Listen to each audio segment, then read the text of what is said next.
Home science college में आजादी के अमृत महोत्सव के तहत आयोजित कार्यक्रम में प्रदेश के उच्च शिक्षा मंत्री डॉक्टर मोहन यादव शामिल हुए और उन्होंने प्रतिभागियों को प्रोत्साहित किया। साथ ही विश्व बैंक परियोजना के तहत निर्माण कार्यों का भी भूमि पूजन किया।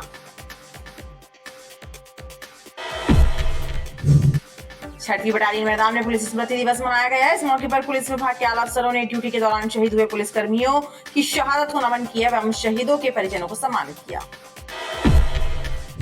जिला प्रशासन चलाए जा रहे मतदाता जागरूकता अभियान के तहत शहर के विभिन्न कॉलेजों में जाकर युवा मतदाताओं को ऑनलाइन वोटर आईडी बनवाने की प्रक्रिया की जानकारी दी गई।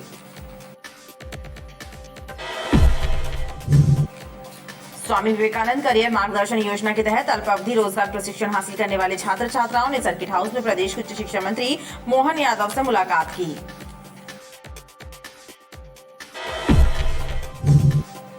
मेडिकल कॉलेज के सुपर स्पेशलिटी हॉस्पिटल में एक्सपायरी डेट की दवाओं के उपयोग के प्रकरण में एक नया मोड़ सामने आ गया है। शिकायत करने वाली नर्सिंग ऑफिसर को हटाकर ओपीडी में भेज दिया गया है।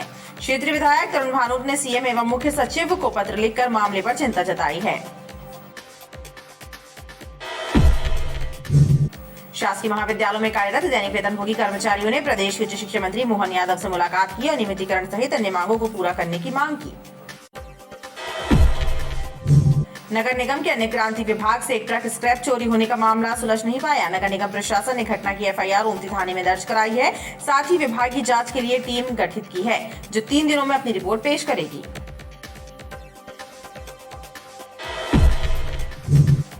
रानीताल से बलदेवबाग जाने वाले मार्ग पर गड्ढे में एक ट्रक का पहिया जा फंसा और ट्रक पलटते पलटते बच गया। गनीमत यह रही कि इस दुर्घटना में ट्रक चालक बाल बाल बच गया।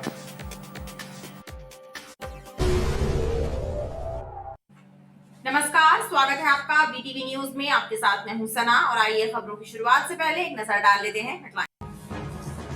आजादी के अमृत महोत्सव के तहत होम साइंस कॉलेज में आयोजित कार्यक्रम में उच्च शिक्षा मंत्री हुए शामिल। विश्व बैंक परियोजना के तहत निर्माण कार्यों का किया भूमि पूजन। छठवीं बटालियन में मनाया गया पुलिस स्मृति दिवस। शहीद पुलिसकर्मियों की शहादत को किया गया नमन।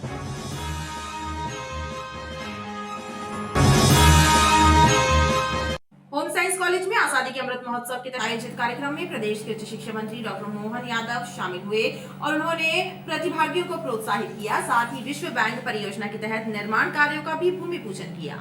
आजादी के अमृत महोत्सव के तहत होम साइंस कॉलेज में आयोजित पुरस्कार वितरण समारोह में मध्य प्रदेश के उच्च शिक्षा मंत्री डॉक्टर मोहन यादव बतौर मुख्य अतिथि शामिल हुए और उन्होंने चित्रकला प्रतियोगिता के विजेताओं को पुरस्कृत किया। शिक्षा मंत्री मोहन यादव ने कहा कि प्रदेश में शिक्षा के स्तर को सुधारने के लिए लगातार प्रयास किए जा रहे हैं और विश्व बैंक परियोजना के तहत कई निर्माण कार्यों को पूरा करके जबलपुर को एजुकेशन हब बनाने का प्रयास भी जारी है।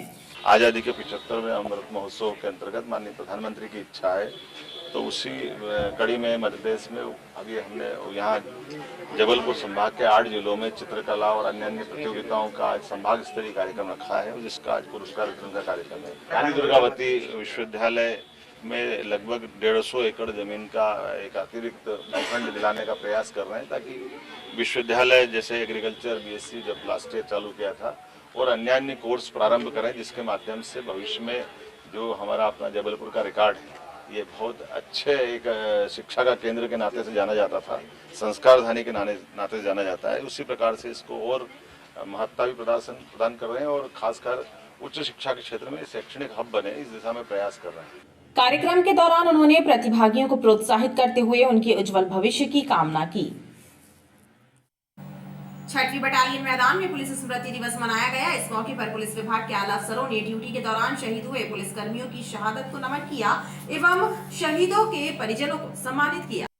वर्ष 1959 में तिब्बत और लद्दाख में हुए चीनी सैनिकों के हमले में शहीद हुए सीआरपीएफ के जवानों की स्मृति में इस वर्ष भी 21 अक्टूबर को छठवीं बटालियन में पुलिस स्मृति दिवस मनाया गया। इस मौके पर पुलिस महानिदेशक उमेश जोगा, डीआईजी भरत एस परिहार एवं एसपी सिद्धार्थ बहुगुणा समेत छठवीं बटालियन के कमांडेंट एवं अन्य अधिकारियों ने शहीद स्मारक पर श्रद्धा सुमन अर्पित किए।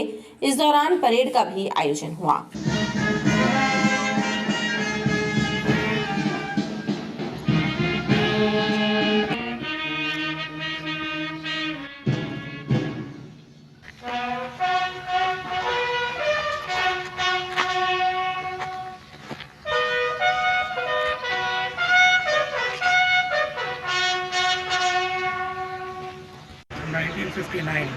21 अक्टूबर को ये हमारे 10 CRPF के जवान जो लद्दाख के बॉर्डर हॉट स्प्रिंग में अपने जान गंवाए थे, तो उसके उपलक्ष्य में हर 21 अक्टूबर को हम लोग पुलिस कमेमोरेशन डे मनाते हैं। इसको उन सभी शहीदों को याद करते हैं जिन्होंने अपने ड्यूटी में अपने प्राण इस देश के लिए न्यौछावर किए हैं। इसी के साथ इनके जो परिजन रहते हैं उनको भी हम लोग नमन करते हैं जिन्होंने ये त्याग किया है। पुलिस कमेमोरेशन डे अक्टूबर 21 जो कि पुलिस शहीदी दिवस के रूप में मनाया जाता है, उसमें पूरे भारतवर्ष में समस्त पुलिसकर्मी अधिकारी जिन्होंने कर्तव्य की वेदी पर अपने प्राणों की आहुति दी है, उनको आज हम श्रद्धांजलि अर्पित कर रहे हैं। इसी तारतम्य में आज 6ठी बटालियन ग्राउंड में आज यहाँ पे पुलिस कमेमोरेशन डे परेड का आयोजन किया गया और समस्त जो पुलिस अधिकारी कर्मचारी जिन्होंने अपने प्राणों की आहुति दी है उनको हम श्रद्धांजलि अर्पित करते हैं। वहीं शहीद पुलिसकर्मियों के परिजनों को भी सम्मानित किया गया।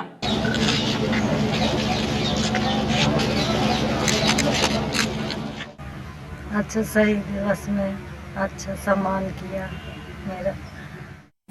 जिला प्रशासन द्वारा चलाए जा रहे मतदाता जागरूकता अभियान के तहत शहर के विभिन्न कॉलेजों में जाकर युवा मतदाताओं को ऑनलाइन वोटर आईडी बनवाने की प्रक्रिया की जानकारी दी।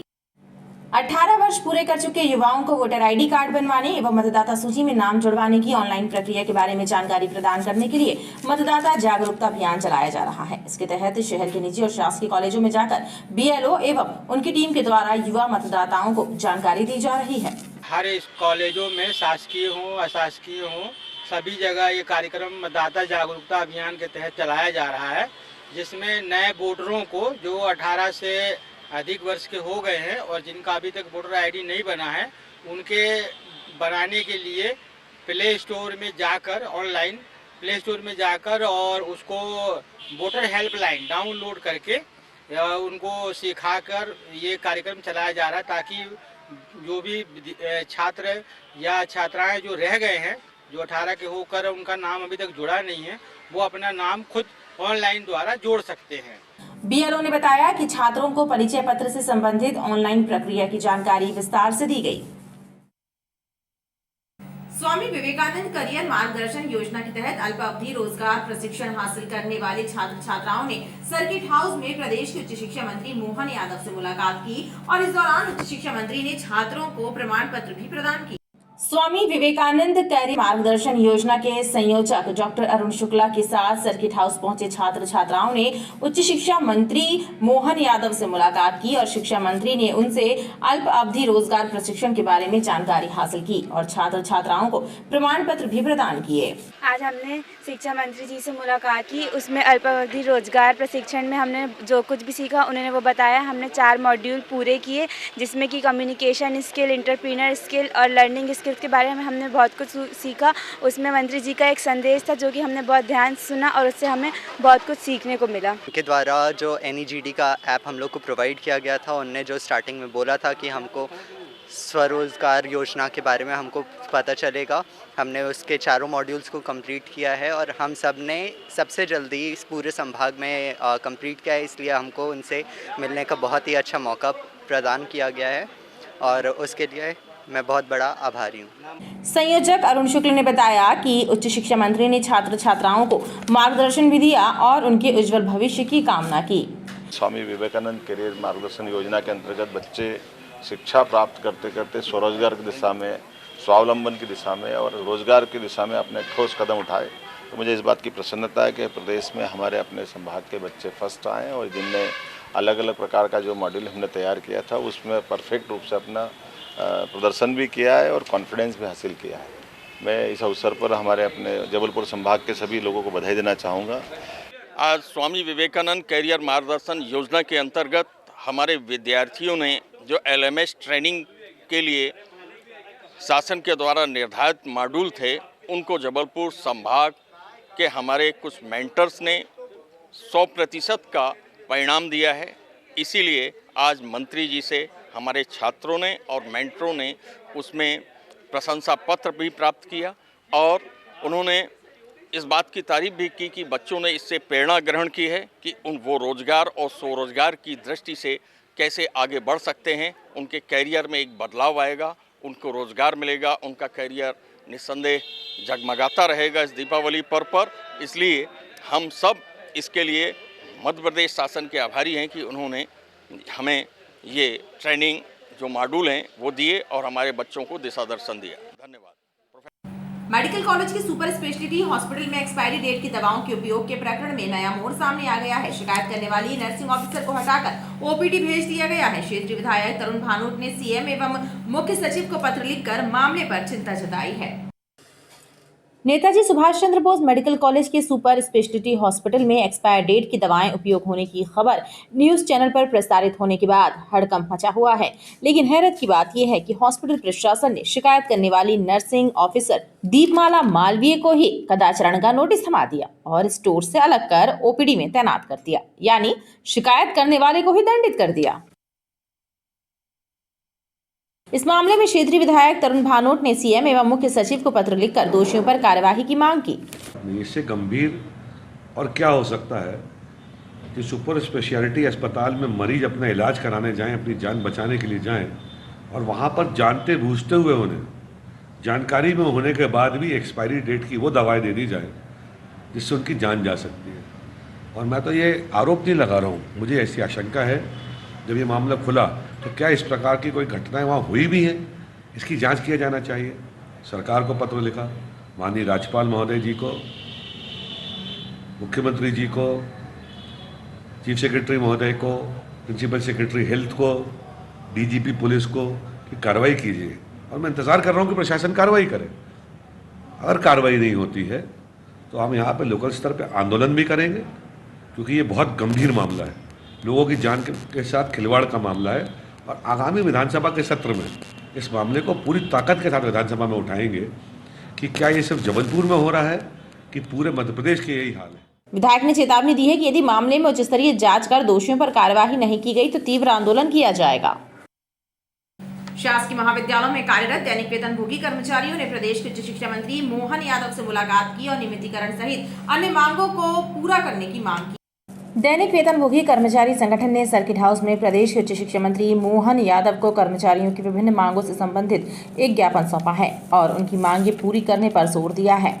जबलपुर जिले के शासकीय महाविद्यालयों में कार्यरत दैनिक वेतनभोगी को मूलभूत सुविधाएं और शासकीय कर्मचारी का दर्जा प्रदान करने, 7वां वेतन प्रदान करने एवं वर्ष 2007 से लेकर 16 तक के जितने भी दैनिक वेतनभोगी शासकीय महाविद्यालय में कार्यरत हैं उनको स्थायी कर्मचारी घोषित करने और जिन कर्मचारियों को शासकीय महाविद्यालय द्वारा पूर्व में स्थायी कर्मी का आदेश जारी कर दिया गया था उनको 6 वर्षों से आज तक स्थायी कर्मी का भुगतान नहीं हुआ है, तो जिन कर्मचारियों को भुगतान जिस मद से हो रहा है उसी मद से भुगतान करने के संबंध में आज माननीय मंत्री महोदय जी को ज्ञापन दिया गया है।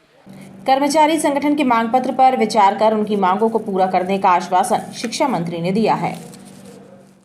नगर निगम के अन्नक्रांति विभाग से एक ट्रक स्क्रैप चोरी का मामला सुलझ नहीं पाया है। नगर निगम प्रशासन ने घटना की एफआईआर ओमती थाने में दर्ज कराई है। साथ ही विभागीय जांच के लिए टीम गठित की है जो 3 दिनों में अपनी रिपोर्ट पेश करेगी।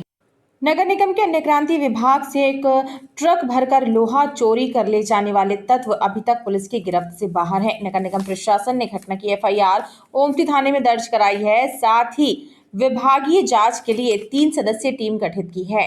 टीम में अपर आयुक्त महेश कुमार कोरी, उपायुक्त मनोज श्रीवास्तव एवं सहायक आयुक्त अंकिता जैन शामिल है।